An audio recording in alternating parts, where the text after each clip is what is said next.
Good morning, quilters. Hi, I'm Tiffany. Welcome to my quilting life. We're gonna have some breakfast today. What would you call a panel? A pancake? Yeah. Okay, we're gonna have pancakes for breakfast. Panel cakes, that's what we could call it. Panel cakes.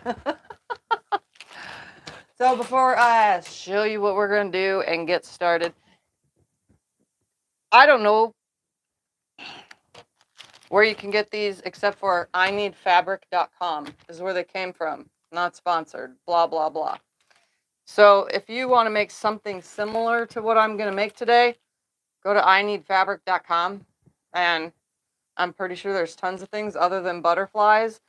I can say, though, just because I'm going to say it out loud, the panels kind of don't make sense.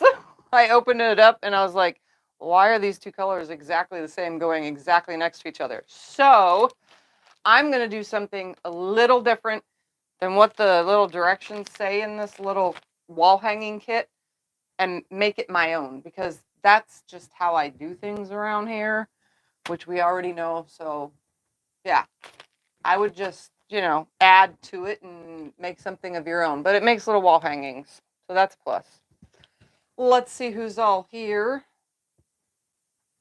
All right. Tracy, Shirley, Gloria, Miki. Let's see. They were talking a while in the chat. Norma, Karen, Jeannie, Diane, Judy, Barbara, Becky, Aldia, Dawn, Kay, and so many more. Welcome, all of you. So here's the two panels. I'm going to have Scott hold up these. Actually, let's take it out so it doesn't shine against the light. A little piece of paper so that you can see the two panels. And we're going to do both of them today because they're small little projects. And I'm pretty sure I can do both of them today. So he's going to hold them up so you can see. I got them in the mail from a mail opening just, not yesterday, the day before? Yeah, Tuesday I opened them. They were in the mail. So I am going to make these, and I'm pretty sure I can do both of them. So here is what the panel looks like. It has a lot of blank space. I'm going to hold it up once he moves those. And as you can see, this is what I'm talking about. This fabric right here is the same as this fabric right here. It's only a shade darker. And the panel directions, I kind of skimmed through them because sometimes I do that. You're supposed to cut this out a certain size and then cut little strips out of this and cut little strips out of this. You put this first, this second, and this third. There's no space between them. So to me, I don't see the color very well. As you can see, it's very similar. So for this panel, I pulled some Moda Grunge stars. I pulled a half a yard for this one. The only reason why I pulled a half a yard is because I'm going to use some for the back and for the binding. So, and I think it meshes between the two well. And it goes with the butterfly. So for that one, I have that. This panel is all whites. Why would you put white next to white? It makes no sense in my brain. So, let me show you the panel. Which way does it go? This one has the butterfly, and then it has butterflies, and then a gardeny butterfly fabric. So for this one, I decided to pull a purple. It's a purple, kind of like grungy, but this is Marshall Dry Goods version of a grunge. So I pulled this purple from these purples, which matches this, and that's going to go in between so that all of it doesn't look like we just meshed a bunch of white together and you can't really tell. You guys know me. I like to, tiffatize things. I like that word. So I'm going to go ahead and just, there's not a lot of fabric space here, but I'm pretty sure there's plenty to make a little wall hanging. So I'm going to start with one of them, and then we'll move to the other one. And the first thing I'm going to do is cut out the butterfly in its full square, And then I'm going to cut out this stuff and then see what we're working with. That's how I'm going to do that. And then I'll cut the fabric I pulled. I'm actually just going to start with this. Give me a... What do you need? Never mind. I got it. A long ruler so I can have one continuous cut along this edge. Let's put this here.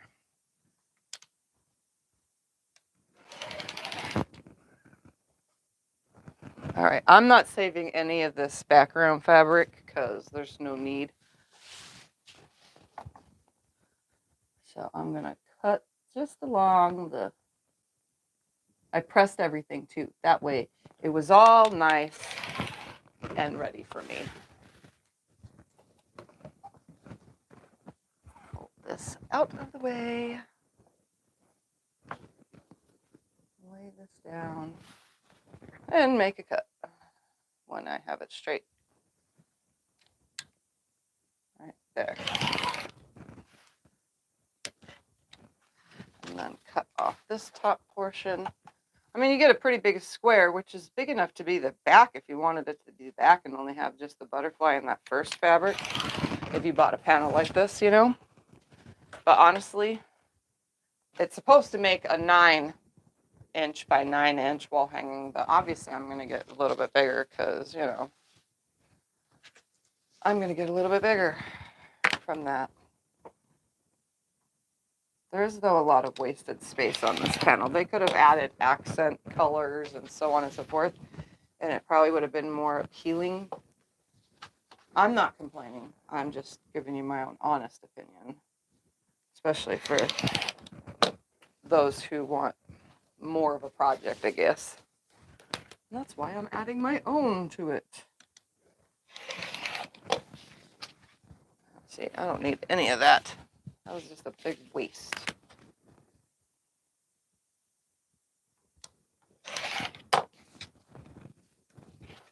All right, so then this chunk is this big. And then we'll get this little butterfly. I'm going to cut it on the black lines and then probably square it up to a 5" square. But for now, this is all going in the garbage. You could also, with extra, if you have panels and you get excess stuff like this, you could also take fabric markers, quilt the little section up, you know, quilt a little wall hanging size section up, and then take fabric markers and color in your quilting. That's a good idea for, you know, leftover chunks of fabric. Can you use that as white? Nope. Kinda. I'm just cutting right now on the black line, but I'm going to probably square this to a 5" square. The directions say a 4.5" square, but 5" sounds better to me. All right. So here's my 5" ruler. I'm going to center the butterfly in the ruler. Make that cut. And I'm going to center the butterfly in the ruler and line up the cuts I just made. It looks about center.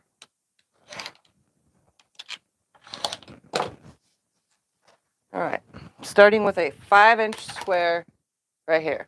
So you can do this yourself. If you have like a 5" block that has something fussy cut out of it, go ahead and use it. And let's see, how much do we have available? We have 10 full inches right here. So we can cut 4 2.5" strips. That's what I'm going to do. 4 2.5" strips. 1, 2. Use the extra fabric to make a quilt label. I could use the extra fabric to make a quilt label, and I could dig it out of the trash to do that. And let's make sure this one is exactly. Good idea. Yep, that's a good idea. All right. It was just a little bit wonky. All right. First thing I'm going to do is I'm going to take, that's 2.5" strips. There's that. We're going to take my purple. Oh, wait, purple's not for this one. This one is this one, the grunge. I'm going to cut off. I'm going to go this way with it because I don't know how big this is going to turn out, and I want my 1/2 inch worth of space available. I'm going to cut along the grain, along the selvage. I'm going to start by straightening it up, and I'm going to cut a 1 inch. Yeah, Tiffany, cut crooked, why don't you? Okay. You're doing good, honey. You're doing good. I'm going to cut 2 1 inch strips off of here, and we're going to go around the 5 inch square with 1 inch strips. I only need 2. Move that out of the way. And we're going to start sewing, and then we'll cut some more and sew and cut some more. That way we know how big it is by the time we get to that background fabric. So I'm going to go around my 5 inch square, just going to sew it on and then cut it to size, sew it on and cut it to size. We're going to make something, and it's going to be fun. If I can just line things up properly, you know. Oh, okay, good. I'm going to turn it around and put this on the other side. Can you plug the iron in, by the way? Yes, am I ironing? I guess you can iron, yeah. Yeah, I haven't used the new iron yet. All right. I'm going to go ahead and just turn this upside down and cut this to size. Trim off this little excess up here. And then have Scott Yes, what am I doing? press this back towards the piece that I just added. So am I ironing it that way? Yes. It's best to do it from the top so you don't get a crinkle in it. Okay. I'll place this down over there. I originally wanted it. Handed it to me the other way. Oh, I didn't I wasn't mean sure. to confuse you by handing it to you a certain Oh, way. I got you. That looks beautiful. Yes, it's a very beautiful. He just stubbed his toe. He's making these like faces. All right, I'm going to take this little piece. I'm going to add this on, and then we'll add a little bit more from this one because I only had a 1/2 yard. So, well, probably had like 19 inches, but still, same difference for me. So I'll put this side on here, and then I'm going to turn it around and add this side.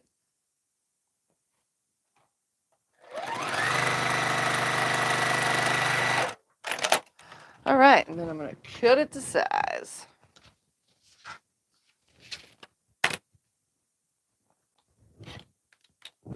Because, you know, I don't do anything properly. I just cut. Sew and cut, sew and cut. That's the best way to make something. All right, and that could go in my strings bin. All right, press it this way. I can do it. And then we'll add the 2 1/2 around it. And then we'll cut some more of the grunge and then go around that to separate those two same colors. Like, really? All right, now I have a surrounded square. We're going to have 1 here, 1 here, 1 there, and 1 here. Minus seam allowances, obviously. So I'm going to start with my sides and then top and bottom.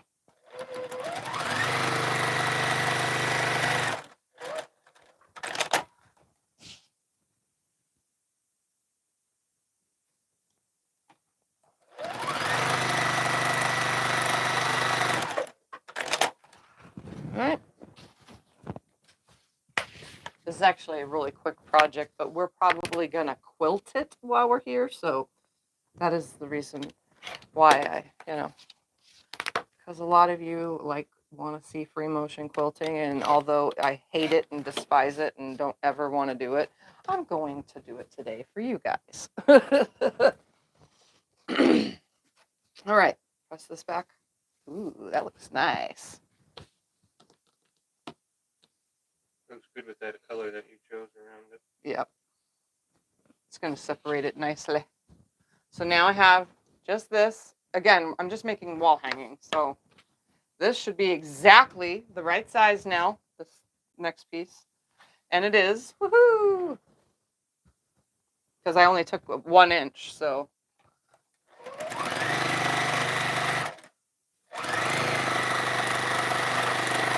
And even if it wasn't, I would have just had a seam and added the little section. But I got lucky. It's 10 inches.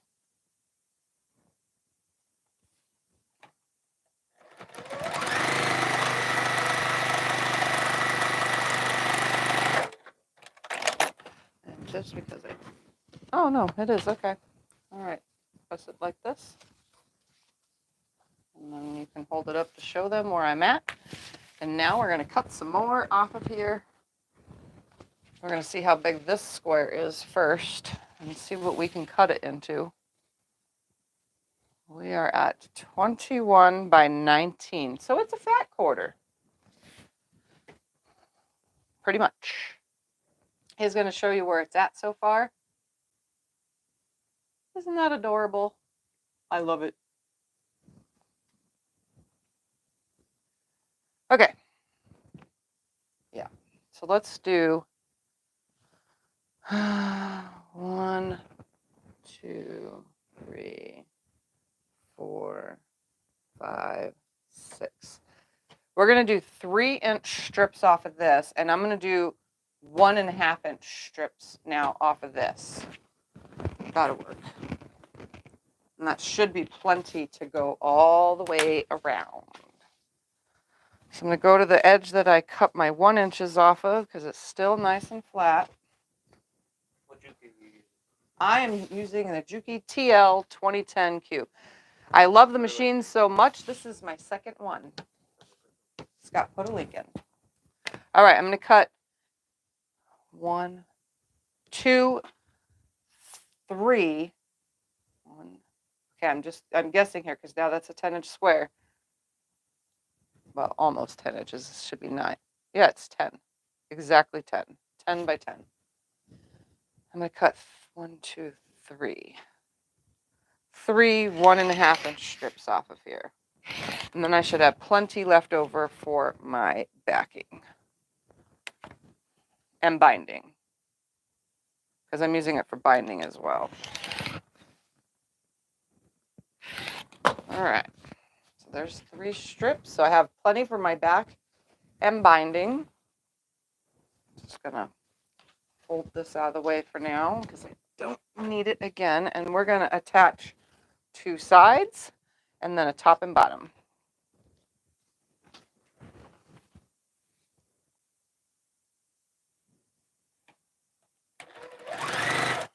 Don't let those seams move. We want it to stay flat. One side.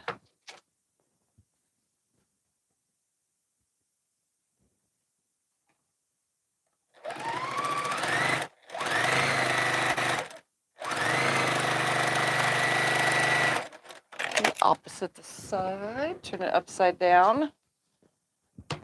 Trim the size. Hang over right there.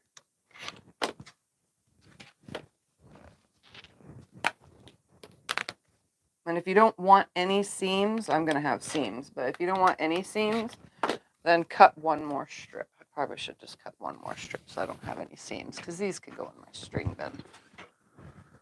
Yep, that's what I'm going to do. Cut 1 more. So I underestimated myself. While he presses that, I will cut 1 more 1.5-inch strip.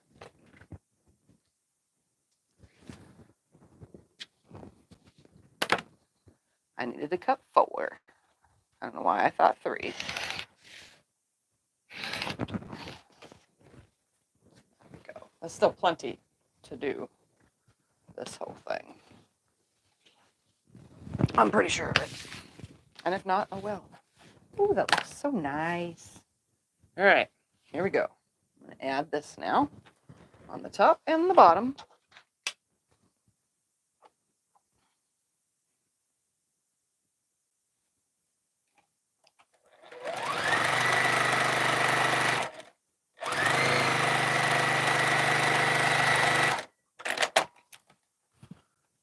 One.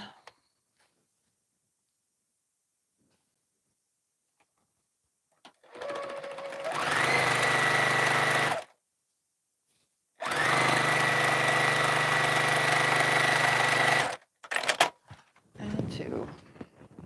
Turn it upside down. Trim it to size.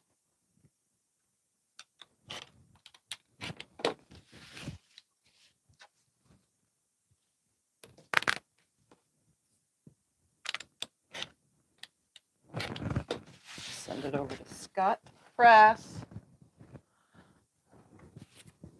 And now I'm going to cut 3-inch strips. I'm going to cut 4 of them right here, and then I'm just going to have a little bit left, which could probably just even be used for binding. So I'm just going to cut 4 3-inch strips off of here. And I probably should use the long ruler, but you know, I'm all about making things hard on myself. You want the long ruler? It's right there. I know, I'm fine. I'm just going to do it without. I'll hand it to you.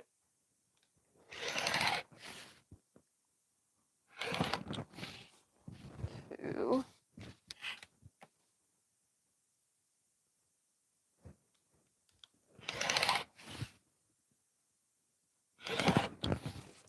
Three, and one more.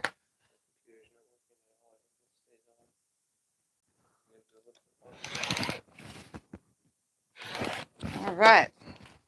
There's 4 3-inch strips, and look, I have that much left over. They probably wanted some left over for the back, like initially. It also, the directions have the top cut bigger than the bottom, which to me, that just doesn't look correct. All right. I'm going to do 2 sides and then top and bottom.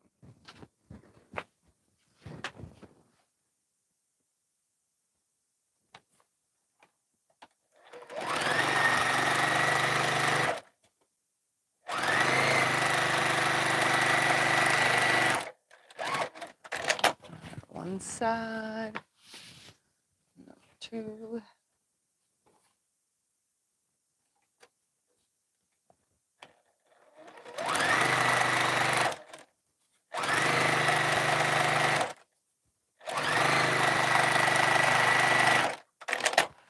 Turn around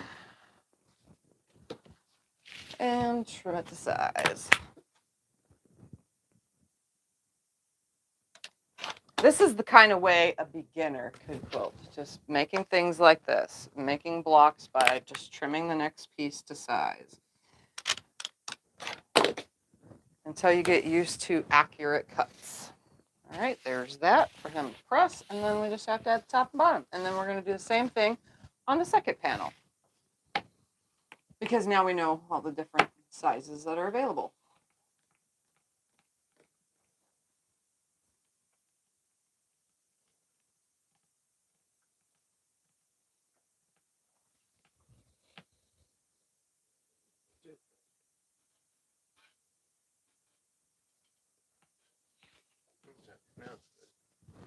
All right. Yeah, see, separating, that's a good idea. Like, I can see the colors now. Well, if it would have all been one, yeah, one's just a smidge lighter. Yeah, No, it's just a the same. smidgen lighter. It would have just looked exactly the same. You would have had no contrast between the two.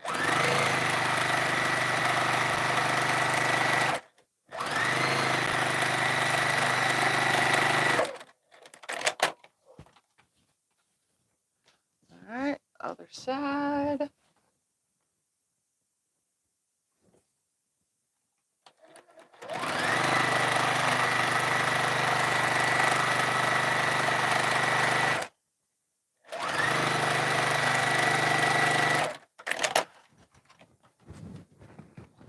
Side down, trim it off, and then we will have a, I don't even know what size, because it was 10, 11, 12, 13, 14, 15, 16, minus an inch. So 15-inch square, I think this is what it's going to be. All right, so I'm going to move all that out of the way, and we're going to do number 2. It's just a little wall hanging, right? Yep. It's just a little wall hanging.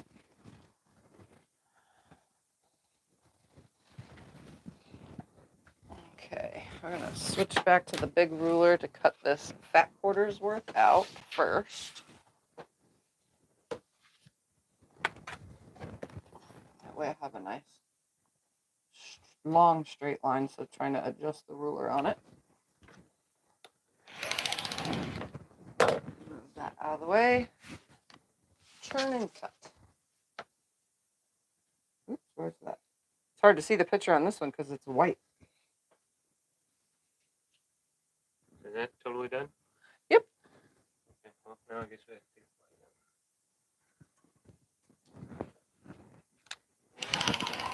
it. I got it. You could probably hold it up to the audience first. And then there that is. Number 1 done.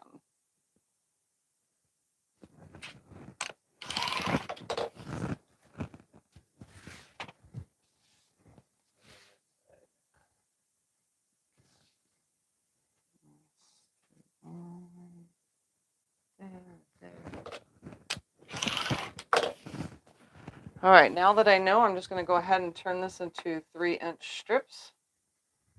Oh, wait, is that the long way? Yes, that is. Okay.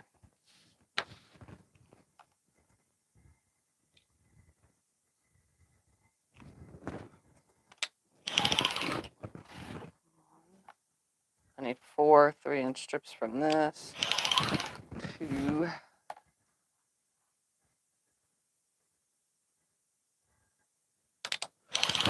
3, and 1 more.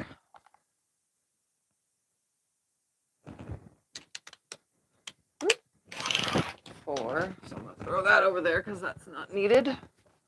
So these are nice and ready. And then we'll cut the rest of this stuff out with a smaller ruler.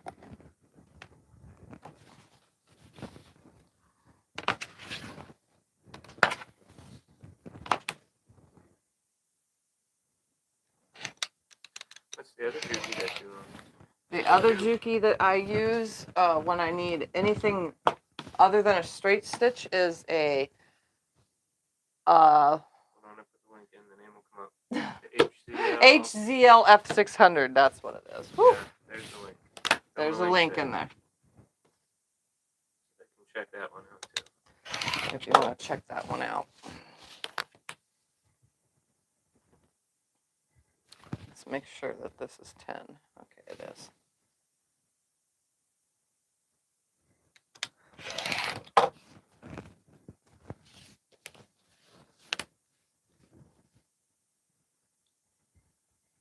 that 10? Oops, where's the thing? Yep, okay. All right, so I'm going to cut this into, oh, yeah. This one is directional. I'm going to cut a 2.5-inch strip this way.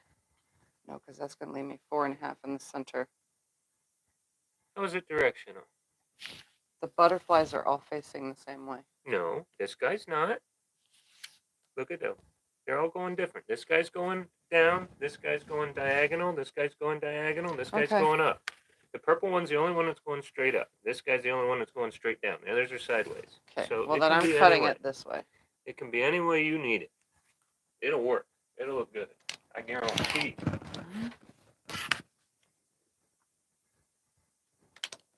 I'm cutting 4 2.5-inch strips off of here. And the last one should be 2.5, but you never know because the panel was slightly wonky. And it was.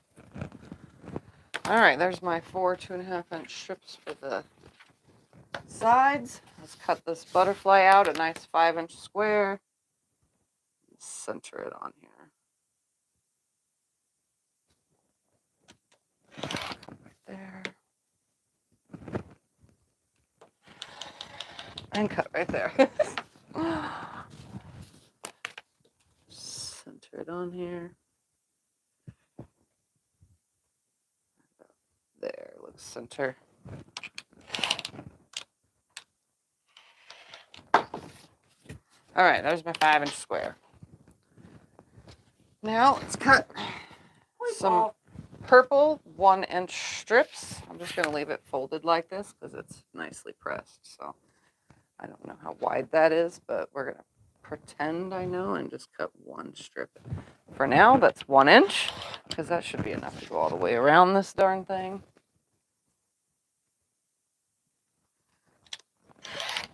And then we're going to cut 1.5-inch strips. That should be enough to go all the way around a 5-inch square. Oh yeah, okay, that's plenty. 1. Let's cut 2. That's 10. Yeah, that's more than 20 inches. We're going to cut 2 1.5s off of there. If we need more, we'll cut more. All right, here we go. Let's add this first. 1 inch around the butterfly or around your fussy cut block. So you can do this, like I said, with a fussy cut block that's just a 5-inch square.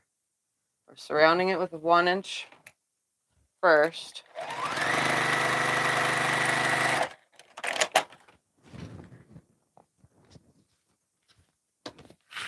Send it over to Scott to press it.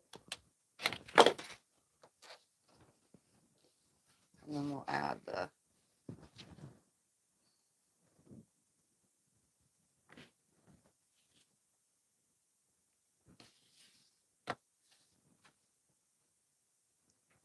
there you go.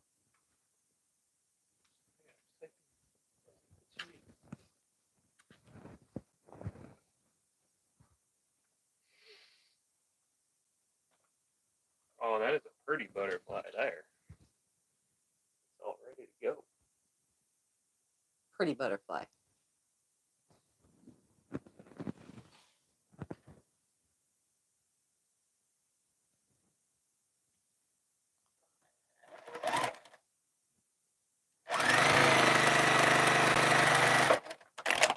Alright, this on the opposite side.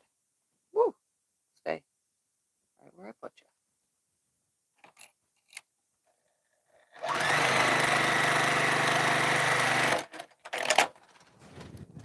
Trim it to size. Oh, I should have just stayed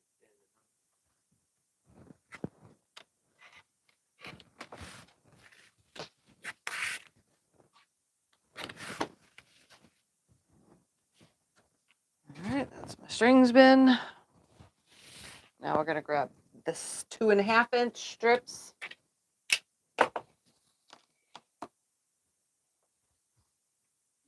Oh, it's purple. I like the purple around it. Brings It out all looks the other good. colors. Yes. All right, we're gonna do the 2 sides and then the top and bottom. I think the purple's a much better idea than your original green. Telling you originally had a green and Yeah, pink. I originally had a green and pink polka dot, but the purple was a better idea. Well, Scott said no. Scott said, "No, don't do that purple polka dot or that green polka dot." All right, there's 1. I'm gonna put this on here. Purple goes with everything, right? Yeah, purple does go with everything.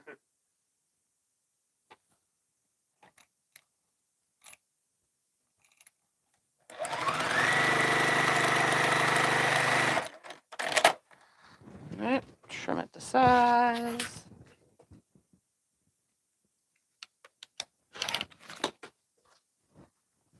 Send it to press.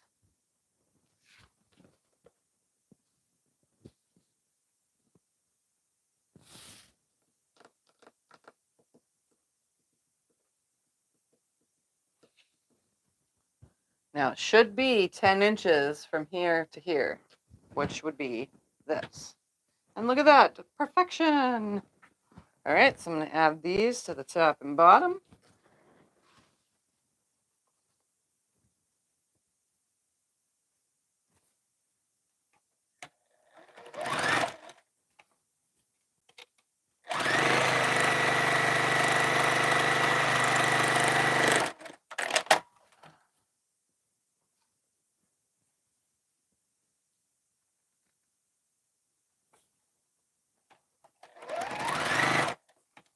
that seam flip.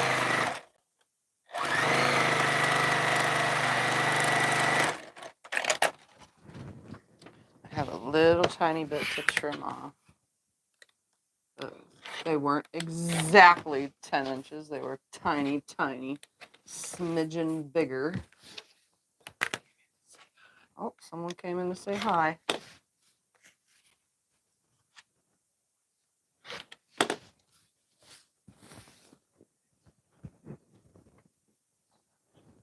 Say hi, everybody.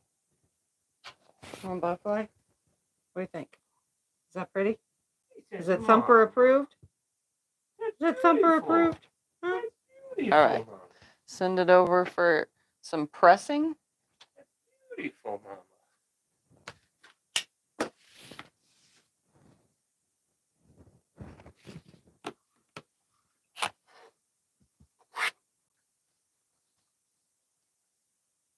There's something weird on the ruler. I don't know what that is, but whatever. That's like a dark spot right here.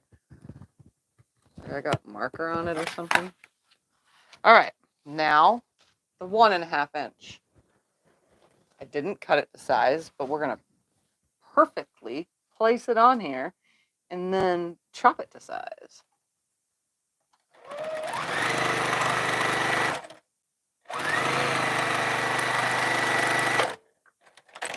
And there's plenty to go on this side.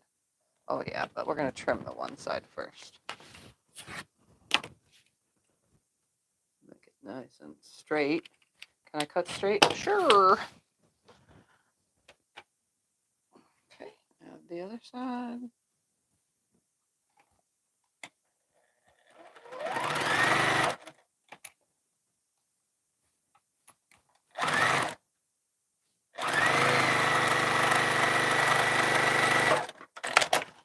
All right.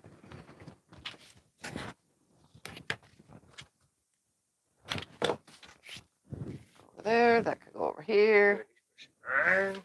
Ready to be ironed. And then there should be plenty to do the top and the bottom. Look at that. See, I didn't have to cut a bunch off of this one. That's only because I already knew what I was cutting. All right. Well, this purple looks great around here. This was like the perfect choice.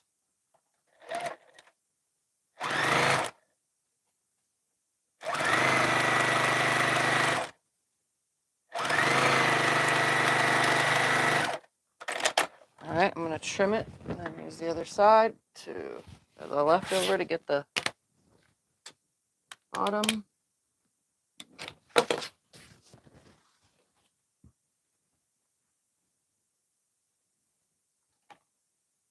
And then the last will be the 3-inch strips for all the way around.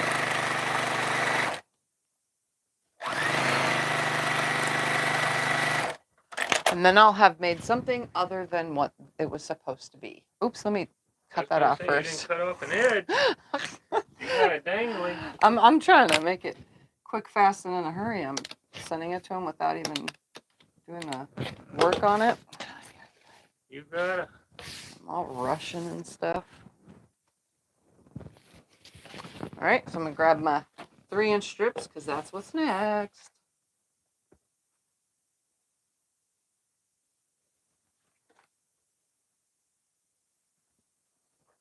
Oh, this one doesn't even have barely any butterflies. It's the only strip that doesn't.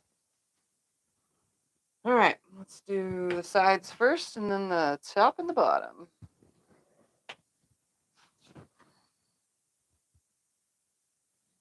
Remember, I cut them at 3 inches. All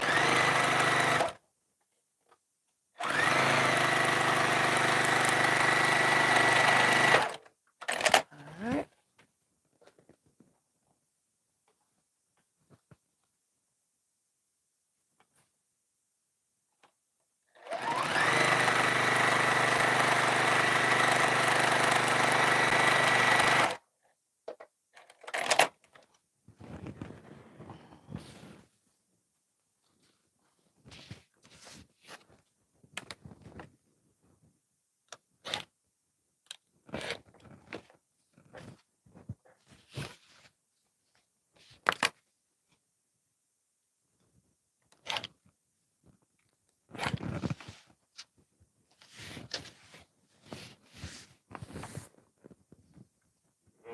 round 2 here.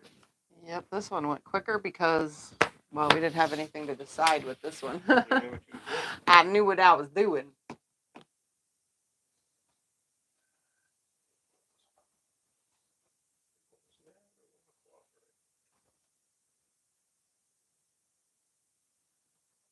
Hey, get off the plastic bags over there. Hey. I'll get him. Oh. The kitty likes to noach all over the plastic bags, and then sometimes he like tries to bite them. He's fine. He's just sniffing. Come That's here. better, like that. Come here to Dad.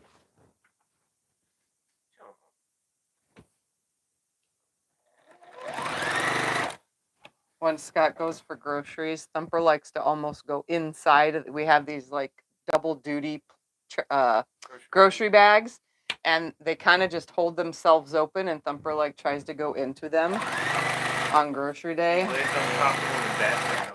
And he'll lay on top of them and bat at them because of the crunching sound.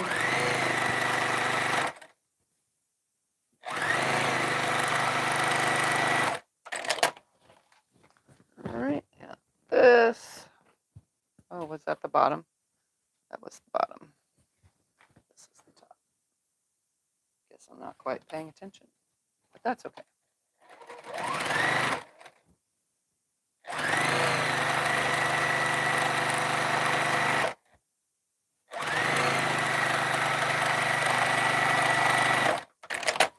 All right.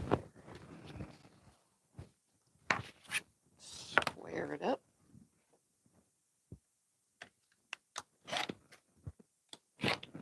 Are you going to do the sizes in the description or just this video?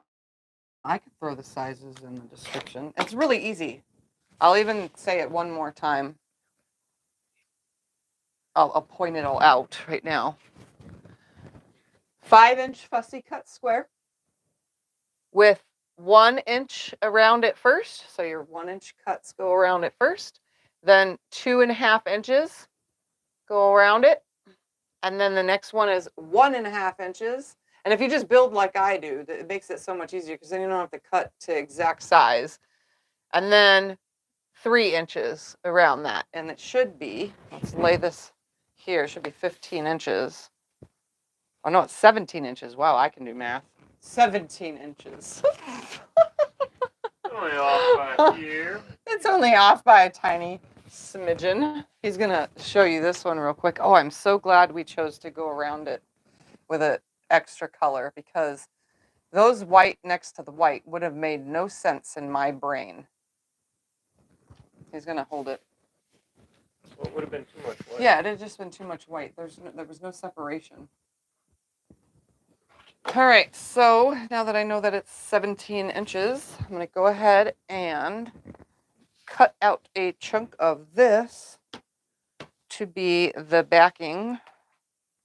I need that. Oh, I'm sorry. Which one? The one we just did? Yeah, the one we just did. So that I I thought can. you were done with it. Sorry. No, I'm not done. I'm gonna cut it. I'm gonna cut like a 1.5 inch bigger than it needs to be around this. No. All right, so I'm just gonna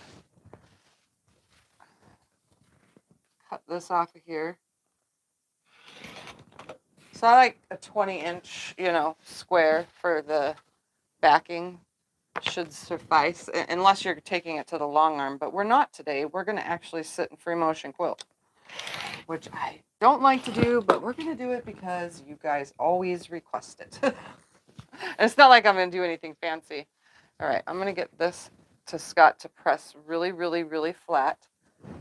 And then I'm gonna set this out at the side for a moment. We're gonna grab this one in hopes that there's plenty. Oh, it's not in here, is it? Mm-hmm. It's okay. He's got it. You can press, honey. Sorry, guys. The kitty cat is having an issue. And we had to get him off the carpet.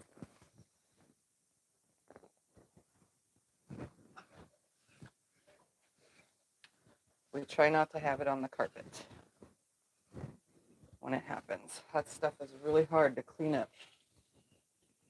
All right, this is nicely pressed, so I'm just gonna carefully lay it over the chair. I'll set this up here for now.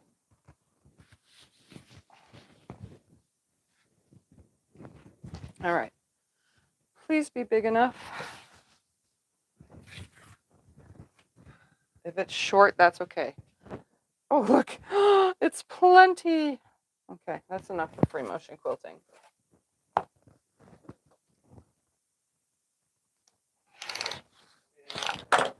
Yep, that's fine. All right. I'm gonna go ahead and press it nice and flat. And then the leftover will be for binding. Because I'm gonna quilt it regular and not do the other kind of where you flip it around. I'm actually gonna quilt it, then bind it. I think it'll look more finished that way. I also probably should go to the other room and get some ribbon for the hanging up things. All right, let's try to keep this nice and flat.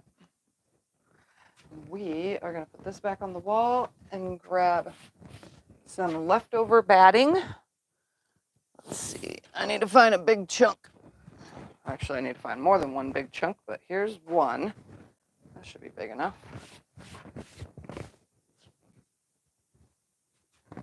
Oh yeah, plenty. Just gonna chop it down a little.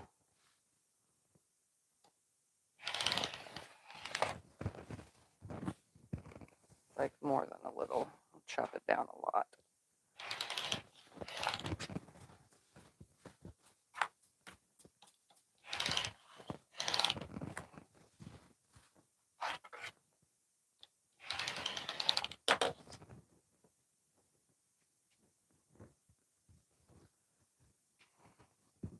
Okay, I don't know if you guys know this, but I don't want to use spray. You can use 505 or you can use that powder stuff, which I have some, but I don't want to use it. What I'm going to do is take this over to the iron. This is an 80-20 batting, so it will sort of, the little 20% of polyester that's in this batting will kind of meld to the top. So I'm going to take this to the iron and I'm literally just going to press it onto this batting really nicely.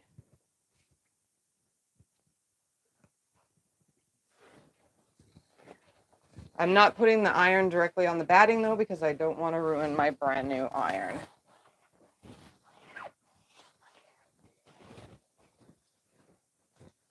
For wall hangings, I never mind doing this. This is the perfect way to prep it. And now you can see, look, it stays on there. So that's ready. And I'm going to take the back.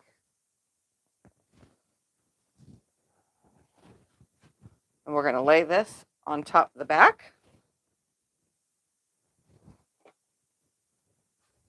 And it should be the perfect size. Go that way a little bit. And then I'm going to take it over to the iron and press the back on now, nice and flat. You can pin if you want to, but I don't ever bother with those pinning and all that stuff. Once I start stitching, it'll stay just fine. All right, so now all of my layers are nicely together on number one. So I'm just gonna put that on the chair for a second. We're gonna find another piece of batting. I'm gonna attempt to find 80-20 under here. That's cotton, that's 80-20, but that's not wide enough. Nope. Is this 80-20? Oh, it is. Is this wide enough? It is.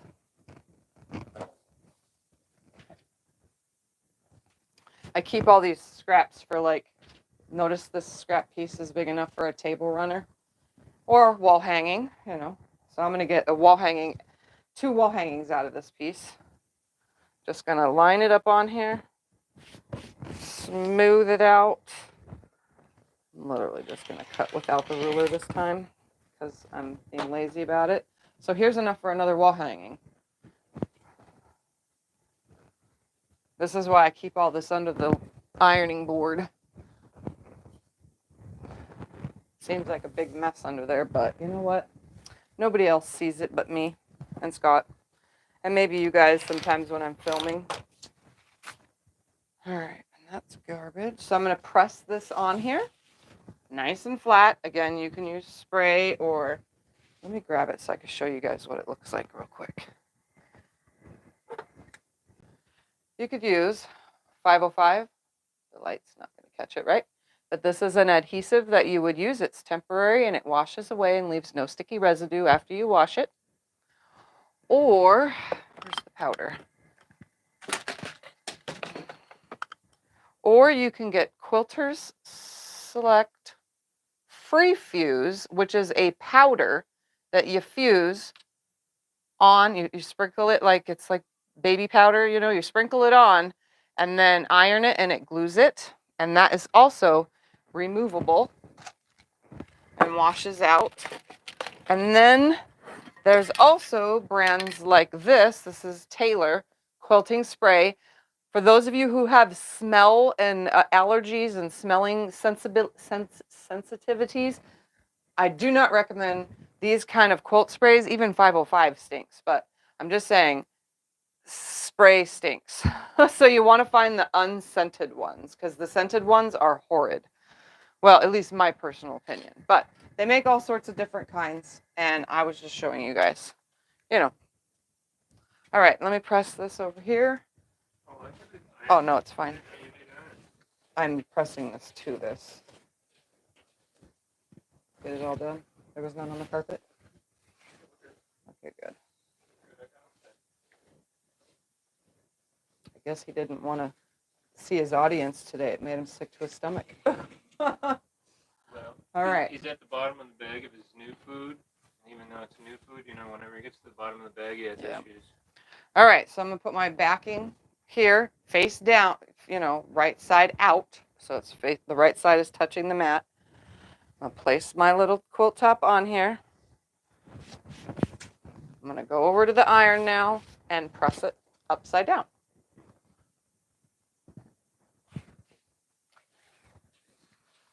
That way it's nice and flat on here. If you use polyester, full-on 100% polyester, it actually will melt to it a lot better. But this is 80-20. I like this 80-20 because the loft is amazing on it. It's not really, really thin. All right, my two pieces are together. And now we need to choose some thread colors and set the machine up for free motion quilting, which I don't do often, and we'll bring the camera around even. Just slide these things mostly out of the way. Move that for now.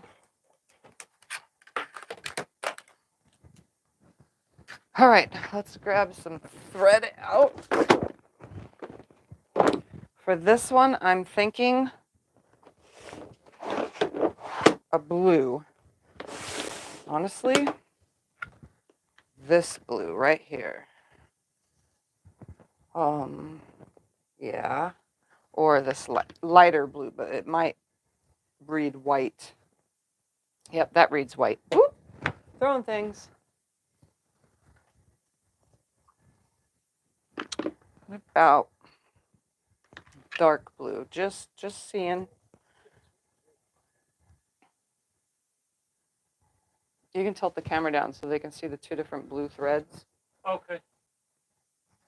There's light blue, and it's going to make a crisscross over the dark blue.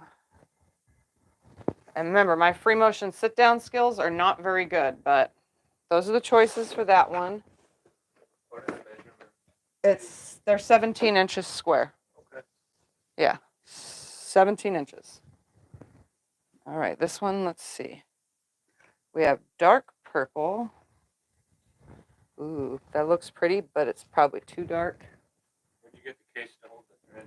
This is a case you can get at Hobby Lobby or Michael's or what other...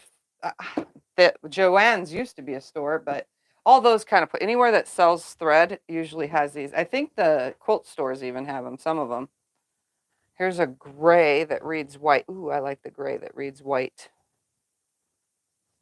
Let's see, what other color would look good on there? I don't have light purple anymore, but I do have this pinkish purple. Ooh, that one's pretty on here too. All right. This is how I do this. Guess what? This one's too dark for this. So I'm going to pull this one away.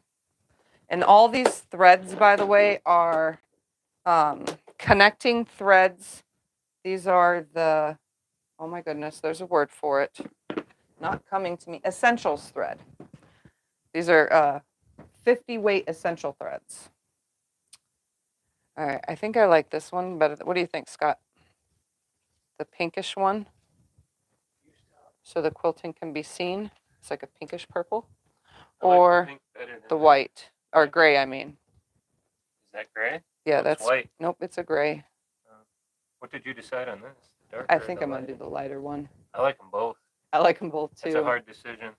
On this one, yeah, I'd say the pink. Do you have a purple? Pull a purple out. I don't. I only have dark purple for this, for these threads. I'm out of light purple. Completely out of all of my bins. Hold on, let's see. Oh wait, here's a light purple.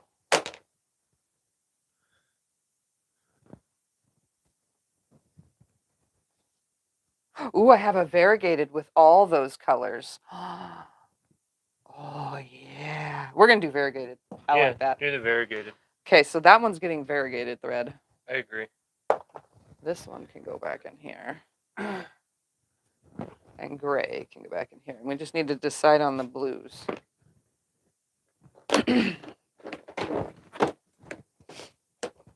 Don't you guys love doing this kind of thing with me? Choosing.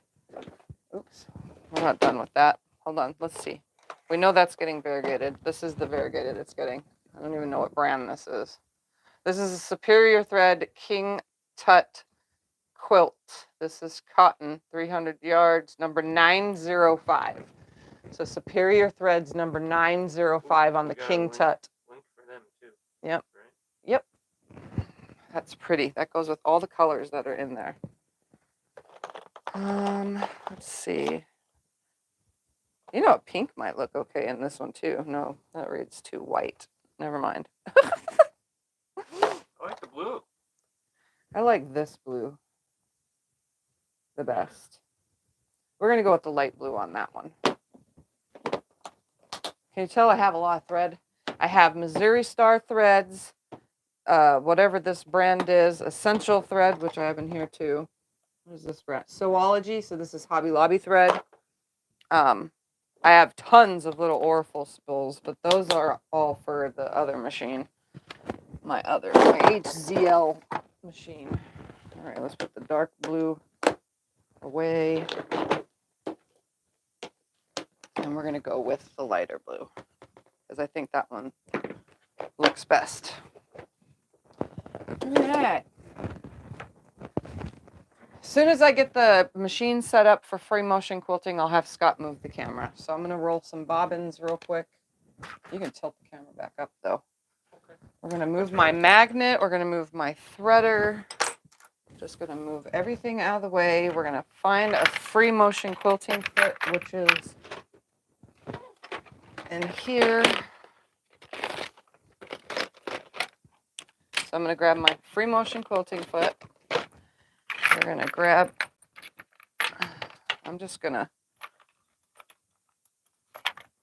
I quilt heavily, so I'm going to grab 4 bobbins because I can use them up. Lift my presser foot, unscrew my foot, put that up there. We're going to put this on here. How does the variegated gray work with the other one? Oh, you know what? It looks good with this too. Well, then just use that for both. Use it for both? That's a good Yeah, idea. look at that. Thank you for the idea. That way I don't have to, words, I don't have to change. I can just keep the same thread up there. That looks good. Thank you for that, whoever said that. All right, I'm going to put this away for now. I got the foot on here. Did I tighten it? Nope, I did not. All right, let me roll bobbins. I'm going to roll 3. I think 3 bobbins should be enough, but never know.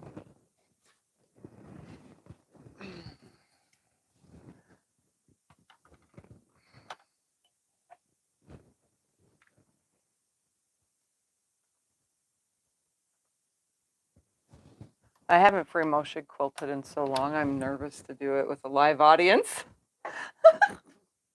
What's happening here? Oh, there it goes.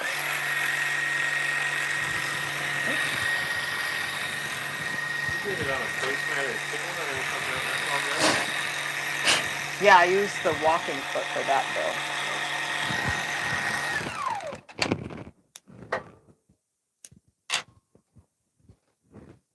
All right, there's one. I like to use the same color on top and the same color. You can turn it off now, yeah. The same color on top and on the bobbin. Reason for that is if my tension gets ever so slightly messed up, when you have the same in the top and the same in the bottom, you're not going to see too much of the tension problems. You'll see eyelashes and things like that, but you won't see horrible tension issues. And honestly, I find it looks cleaner that way than having 2 different colors on top and bottom. I know a lot of people like to do matchy-matchy on the bottom and matchy-matchy on the top, but I'm really, I don't know, I like the same. Some people also like to use a thinner thread in the bobbin. I don't care if I do or not. All right, let's put that extra bobbin there. We're gonna load this one up and leave that one up there. And then we're gonna thread this lovely thing and have, then Scott will bring the camera around as soon as I'm ready. I'm gonna tie my thread, pull it through.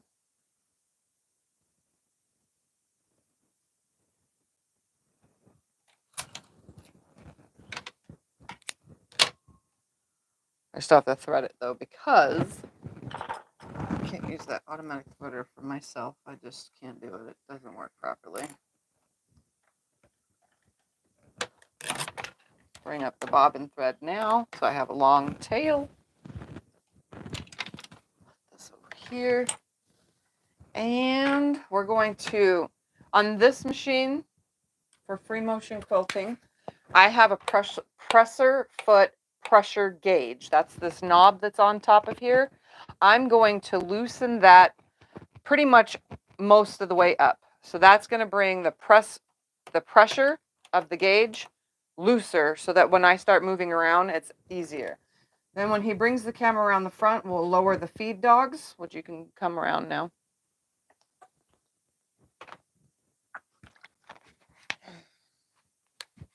We're going to keep my water way over here due to the fact that I want them to see right here. So on this machine, there's a knob right here on the TL2010Q. It's also on the TL18, any TL model. This knob on these Jukis, on these straight stitch machines, you're just going to flip it to where the feed dogs go down. So it would be under the line, and over the line means feed dogs are up. Then you just grab your project, lift your foot, and we're going to start with the butterfly area. So I'm going to let my foot go. I'm going to manually drop my needle in real quick, pull that bobbin thread to the top, right there. I don't change anything on here, by the way, just so that you guys know. You adjust your stitch length. It's all on you, so there's no need for me to turn that knob to 0. All right, so I'm just going to carefully, I'm going to stitch around this in the ditch. This is also great for practicing stitch in the ditch without using other things. Where's my snips? Oh, there. I'm going to snip this thread away because it pretty much is tied off. Keep those next to me. I'm going to stitch in this stitch now.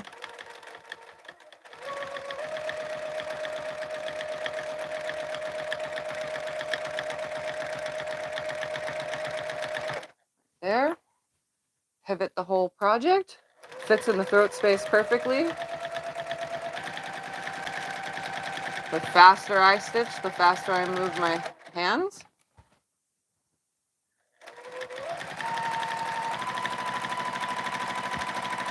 But I'm still trying to keep it equal. So I pretty much am stitching, I don't know, let's see. It's about like 14 stitches per inch. Crossing over. Now I'm going to take a couple stitches in place, lift my foot, and I'm going to go around this butterfly, around the outside manually. So I'm going to take a couple stitches in place right here. I just crossed over. I did not detach that stitch yet. So I'm just going to follow this butterfly.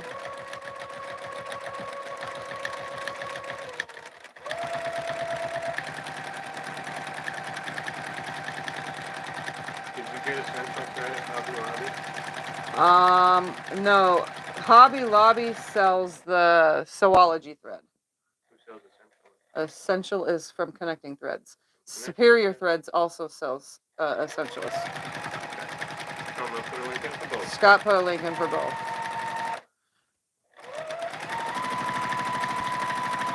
So I'm just following all the lines of the butterfly.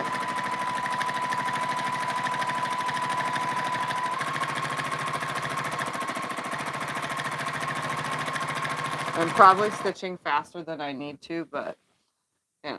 What brand is the variegated one you're using now? The variegated is King Tut, Superior Threads.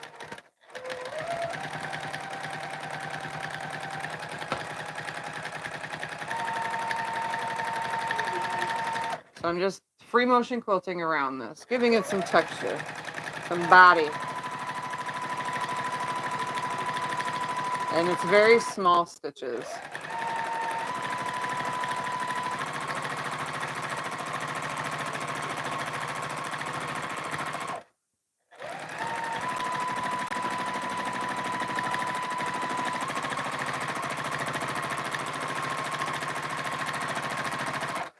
I'm gonna do the body of him. I'm gonna do the right here.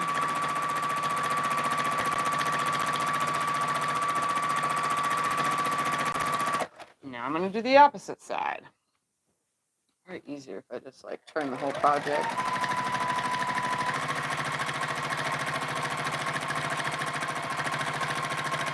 This is great practice if you want to learn how to go around things.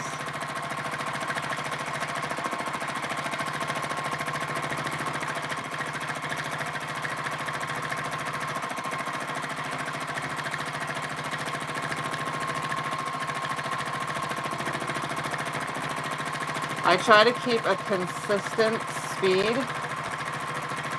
Did I go in between there? No, I didn't. Okay.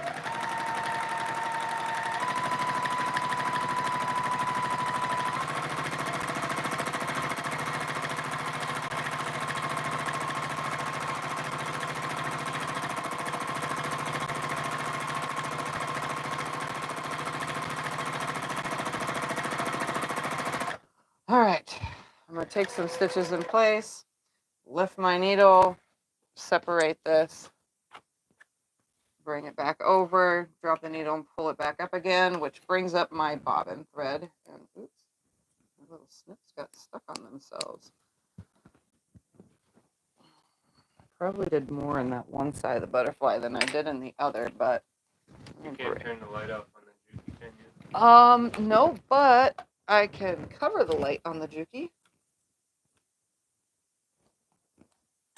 Is that better? You might have to come closer then. Right there. Is that better? So I got some nice texture in the butterfly. I don't do this till the end, but I snip away my connectors. So I just go around to the back side and get the connector. And you can see that variegated thread right there. Oops, there's a little piece right there on the butterfly. So there's the texture I created. Now I'm going to stitch in the ditch around this on the outer side. This lighting is not very good for me. It's better probably for you guys, but it definitely isn't good for me. I'm going to bring my bobbin thread up, hold my tail, and then stitch in place for a second. Well, if you have to, then take the paper out. I'm going to try to stay consistent with my, like, about 14 stitches per inch. There's no stitch regulator. You are the stitch regulator. You get used to it, I guess. Good. I guess. All right, next stitch right here.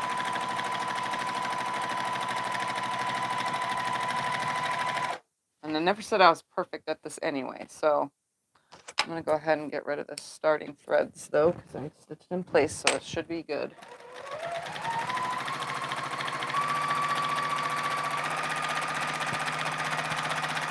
The faster you press your foot, the faster you need to move your hands.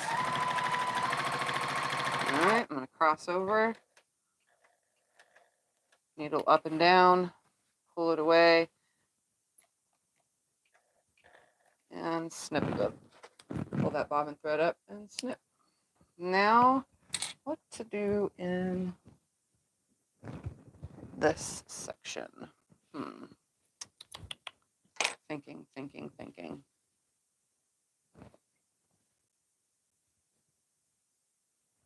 All right.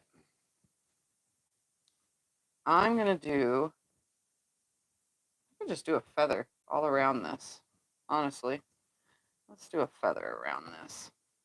Let's see if I can even do it that direction. My brain is going to say no. I'll start down here.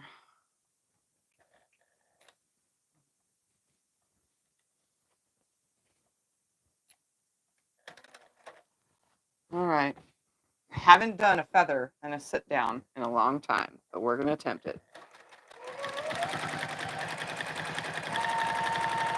I'm going to leave that open.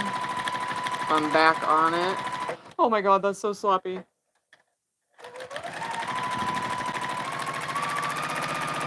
Yeah, that's like...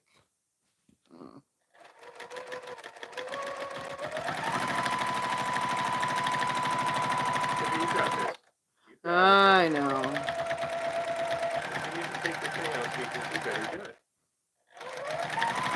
Okay? You got a flashlight shining on there on the other angle for you? No, but I'm really ruining this thing with my sloppy feather.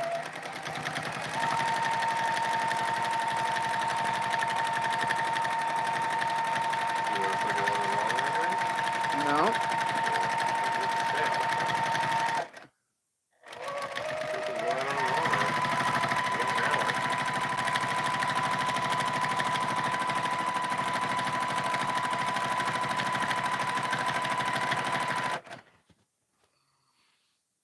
That's not horrible, I guess.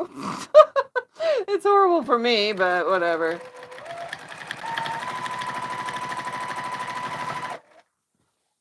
Maybe I'd do better this way. Let's see.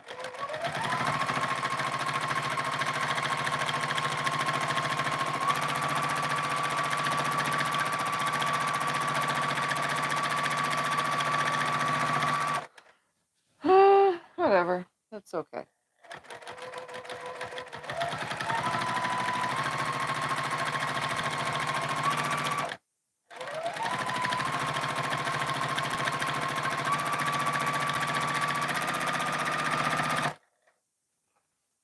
I can't stitch that way.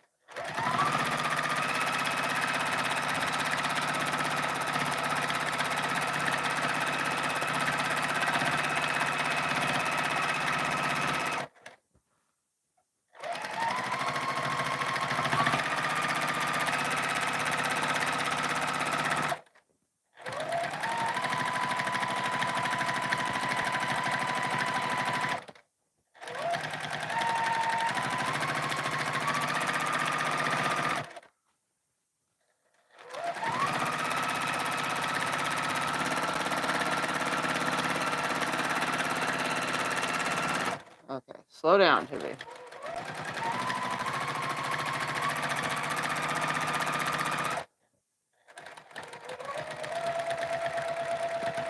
I have a lead foot.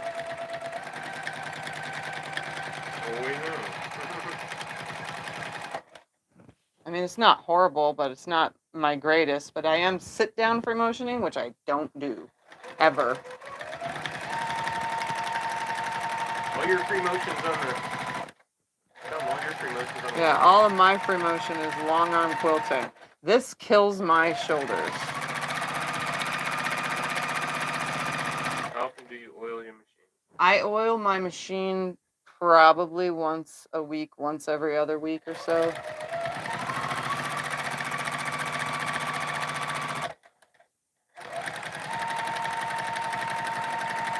Oops.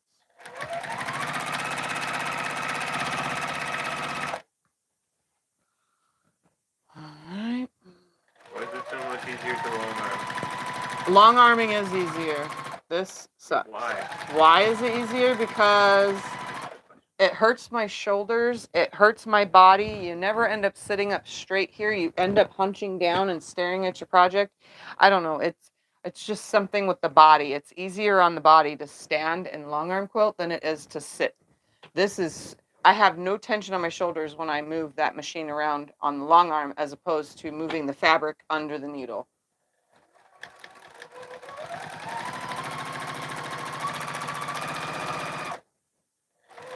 Plus, there's a stitch regulator on a long arm as opposed to sit down. You are your stitch regulator. So when your stitches end up really close and tight like mine are right now, what happens is those tight stitches, you're not going to be able to pick them out. It's going to take you hours to pick those stitches out. And I could turn the speed down on the machine to make it where I can't go fast, but I like to be in control, having a full choose my speed with my foot thing, you know?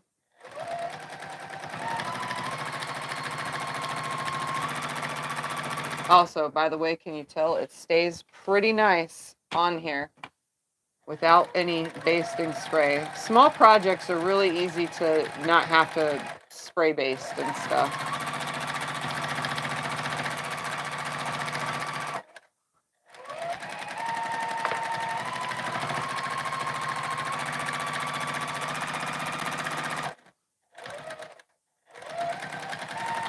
See, I'm finding myself slouching so much right now.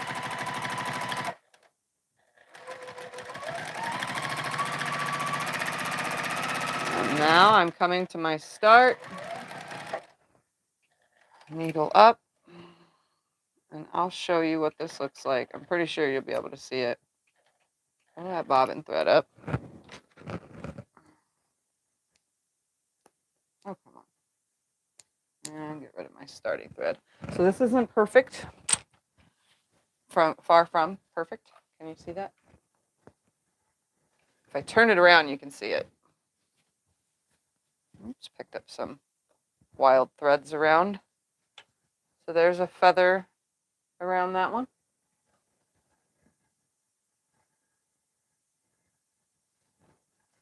It's just a bump back feather.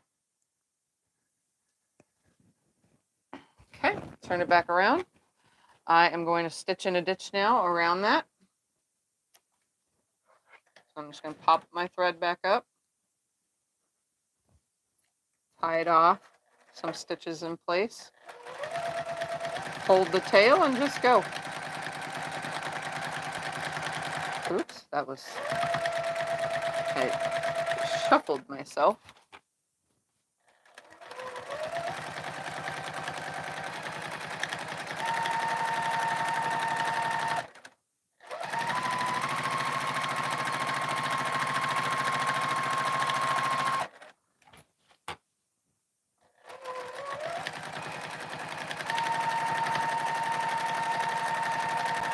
Just keeping my hands at a consistent speed with my consistent speed of the machine.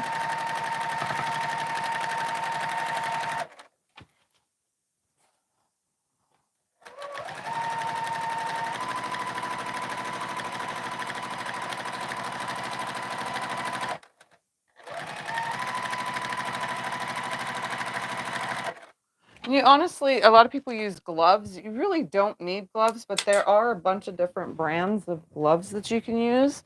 You have a pair? I have plenty of pairs. Let me show you what some of them look like while we're right here, since we are kind of focusing on free motion quilting today. They have,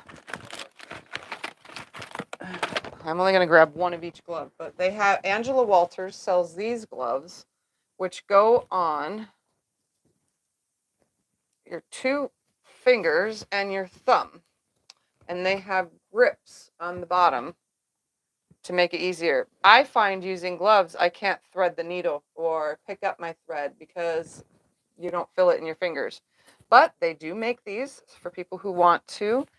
And or you can get regular machine gloves. These, I don't remember what brand, but this is what happens to them after a long time. They get all stretched out and then you need to buy another pair. The Angela Walters ones don't do that, but they make regular ones. Or you can use gardening gloves also. But yeah, you could use those or gardening gloves. It don't matter. They're all the same to me. I don't know why I only found one of each glove. Not even the right ones. Oh, there's the other 2. Okay.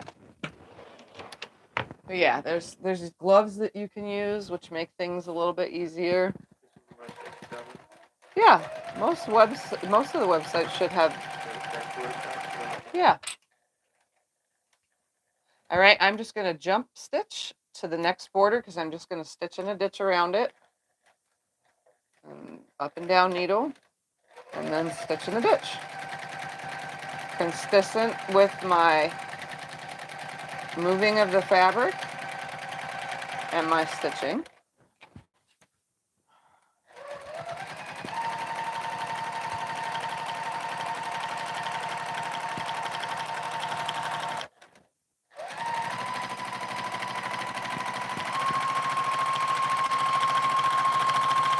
Staying in the ditch as best as I possibly. I'm actually doing better stitching in the ditch here than I do at the long arm with a ruler. It's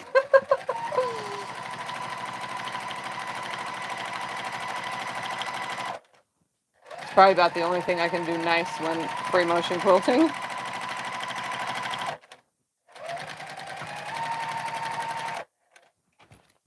Turn it.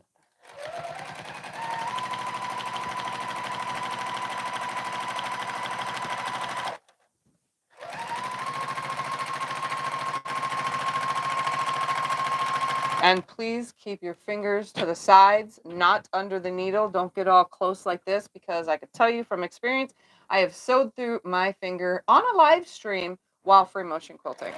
So keep your hands away from the needle because this isn't much of a blocking. It doesn't block much. So you can hurt yourself. You thought about cutting the tips off the glove? Yeah, I'm not going to cut the tips off of my Angela Walters gloves. Those were expensive. All right, I'm just gonna, oops, let's bring that bobbin up. Quick. Plus, you don't use them enough. I don't use them enough anyway, but I'm not gonna cut the fingers off. I'm gonna go ahead and find my jump stitch. Where did it go? Oh, it was down there. Okay. So there's the next border all stitched. Oh, there it is right there. I knew it was somewhere on here. So you can see I went around it twice now. Now for this last border, what I'm going to do is smooth it out and stitch around the edge first. And then I'll choose something to stitch in it. But we want it to smooth out real quick. So I'm just going to do as wide as I can get by going super fast all the way around my edge. This is a basting stitch like I would do on the long arm, except I do that as I go on the long arm. We just want to keep this square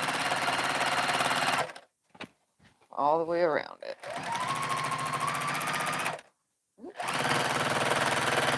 I'm just smoothing it as I go.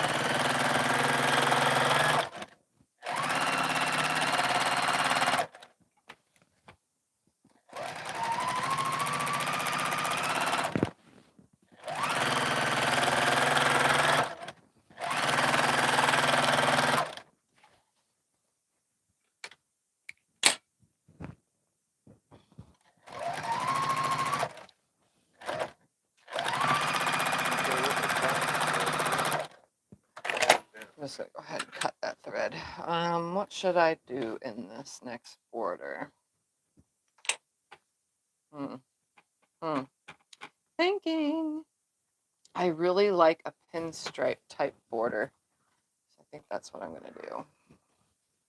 We're gonna do that free motion too, which is gonna be a guessing game, but we're gonna make it work. I'm gonna attempt it.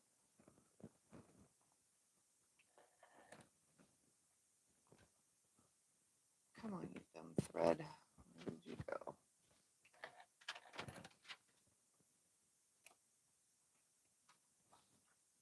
It's right there. All right. Let's turn this way. Maybe I can go straight this way. We're gonna try it. All without rulers. I'm pretty sure it'll look good. All right, here we go. We're gonna just stitch. I'm gonna come down about 1/4 of an inch, come back, come down about 3/4 of an inch, and we're gonna attempt this. I'm gonna try to go slow-ish. I can't go sideways. I have to go up and down. And we'll just do this.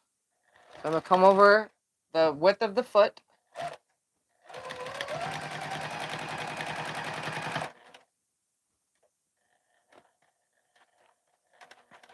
Come down just a little bit. We're just doing this as a guessing game. Because technically, I'm not using a ruler.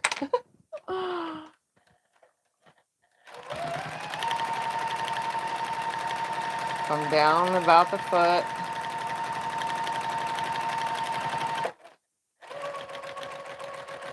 About right there. One more stitch.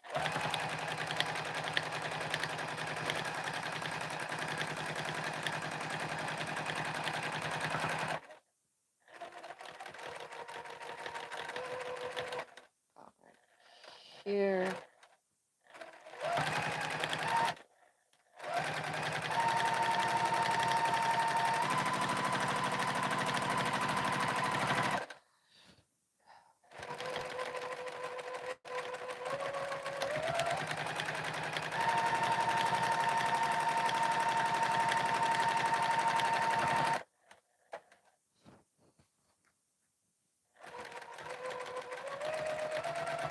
Also, when free motion quilting, I thought I would, I've said this before, you're not shoving your fabric. Do not shove. Shoving is just going to give you wrinkles and creases underneath. You're tickling the fabric. So you're like really barely touching it. Unless you don't have a soft bed like this. I mean, I don't know what to tell you for the Teflon thing that you can move it around on. But you're actually not yanking your fabric. You're just tickling it, by the way. Have you considered hand quilting each block? Have I considered what? Hand quilting each block. I don't want to hand quilt nothing. I don't like, I haven't even hand quilted my hand quilt. So I don't want to quilt anything by hand. I need to quilt my hand quilt though. I was thinking about loading it on the long arm and using the long arm as a frame. You know.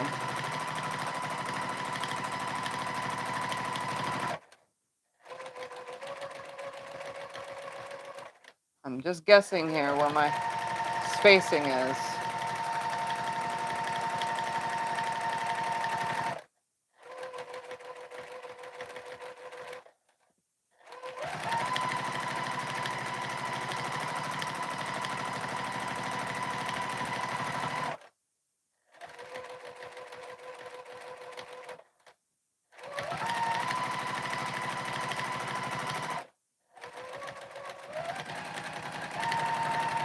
And I actually guessed really good because I started on a seam and ended on a seam. Pretty darn cool. That is pretty good. My guessing is good. All right, I'm going to make a stitch right here, and then I'm going to come in and let's do a spiral in the corners. Let's see if I can get this good.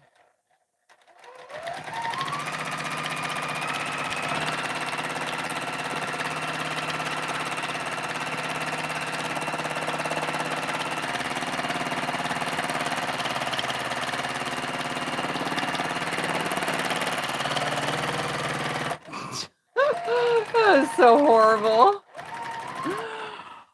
Anyway.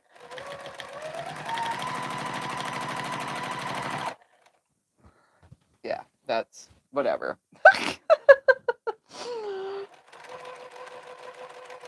Oh, right here.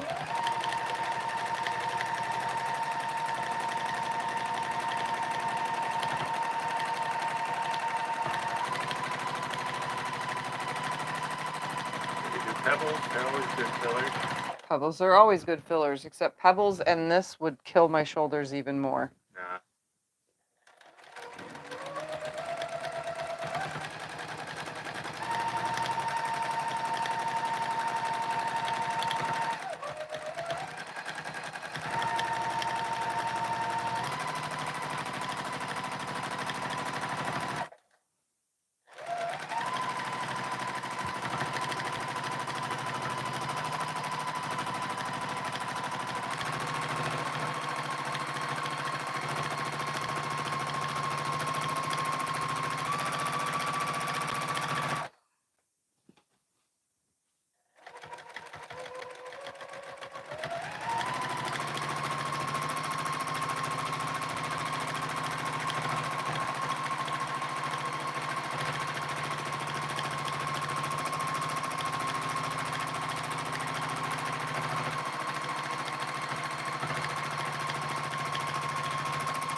Oh, I broke thread, which happens.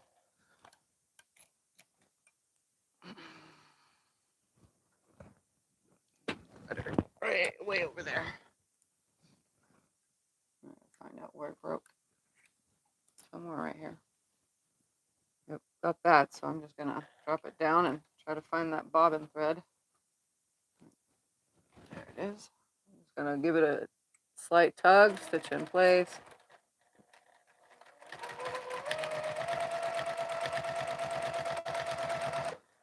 Also, expect thread breaks when you're free motion quilting, especially when you're just starting and you don't really know what you're doing. Thread breaks do happen.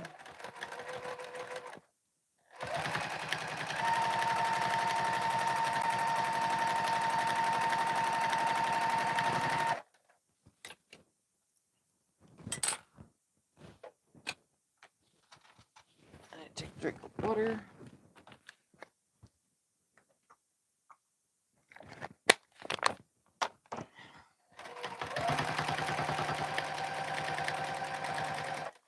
All right. We're going to attempt a spiral here. I'm telling you, see if I can get this one better than I did the previous one. Maybe if I like.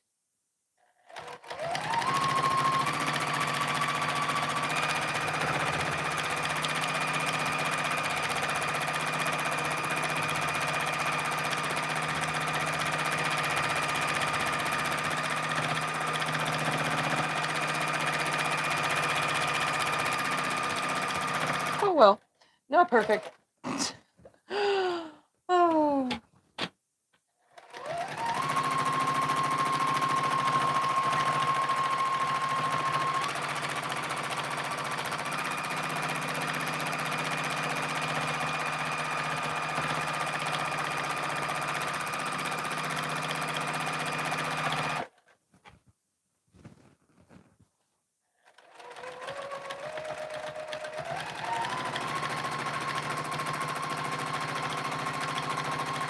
My shoulders are already killing me too.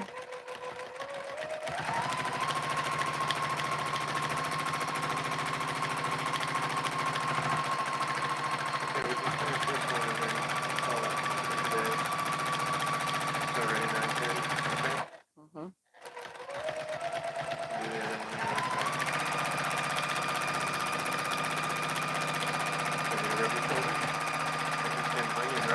Not while I'm doing this.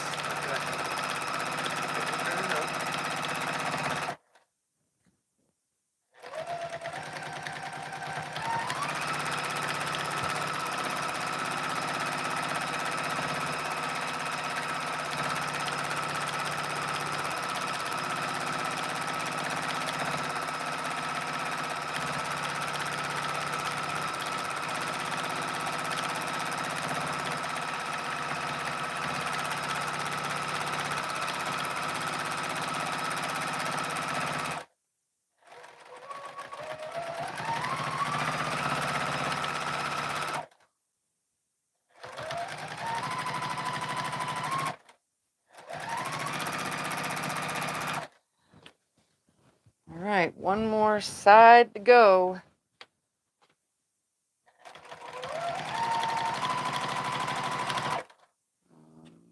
Go over, then do my spiral. Okay. Let's attempt to get this spiral nice. It's really hard to quilt. This is why a lot of people say put a lot of fabric around the edge, but if you put too much, it'll get sucked under and then you'll end up quilting it under, which I did a lot of that in the beginning.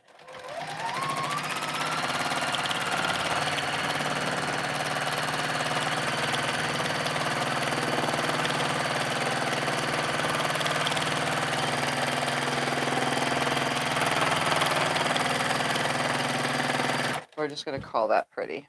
They're all messy, so that's perfect.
All right, let's see. Let's get this last spiral.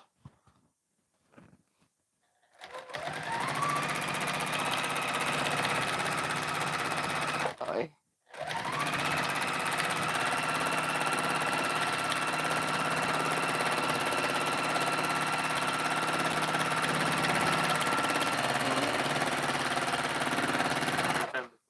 All right. My spirals are not perfect in the corners. My feathers are horrible, but guess what? It's done. Oh, it's not horrible. So let me trim this real quick. Scott can move the camera.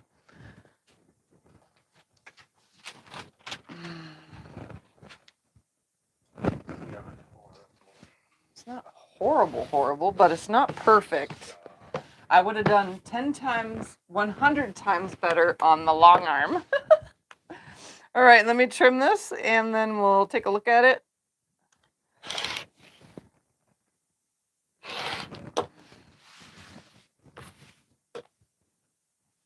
I have no idea what I'm doing here. Ooh.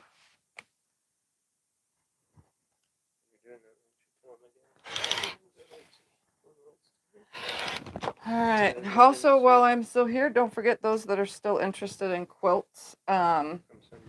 From Sunday's D-Stash. They are listed on Etsy.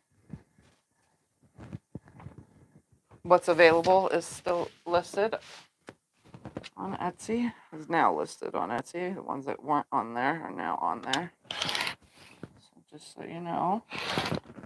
And then if you email us, you'll get our price, not Etsy price.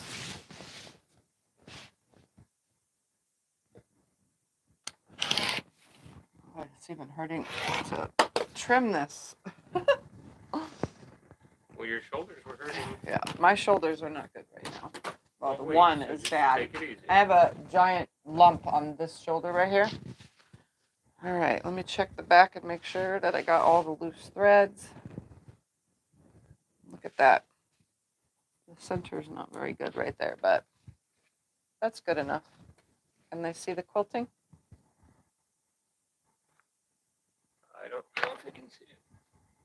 I'll bring the camera in. He's going to bring it in so that you guys can see. I think it looks beautiful. I don't know what you're saying about the feathers. I think they look amazing.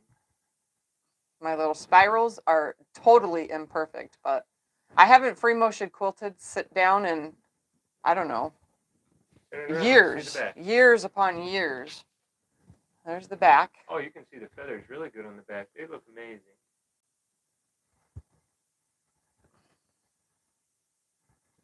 And you can see my dashing is not perfect around the edges, but guess what? It was free motion, not rulered, and I think it came out pretty good. And you can see I have no crinkles or wrinkles on the back because I ironed everything. Little projects like this, you really, really, really don't need basting spray, honestly. And even with regular cotton and not 80/20 in it, it still lays really flat. I just stitch around the center, then stitch around, just make my way from the center out, and it pushes everything out, keeps it from getting any creases or wrinkles. And again, it's still 17 inches by 17 inches. So there's one. The other one I'm going to do later because I didn't even cut enough for the long arm, but I will finish it with free motion when I'm not hurting this bad. So there's one. And then there's the other one when I'm ready. So when I'm ready, I will do this one. And I will probably do it way different than I did this one because they don't have to be the same. And then I'm going to bind it with the gray. This one. Well, it's a blue gray. So let's just show you. Around that final edge. Won't that look amazing? I think so. What are you going to bind the other one with? Purple? The purple. The purple will be around the edge of this one. I didn't know you said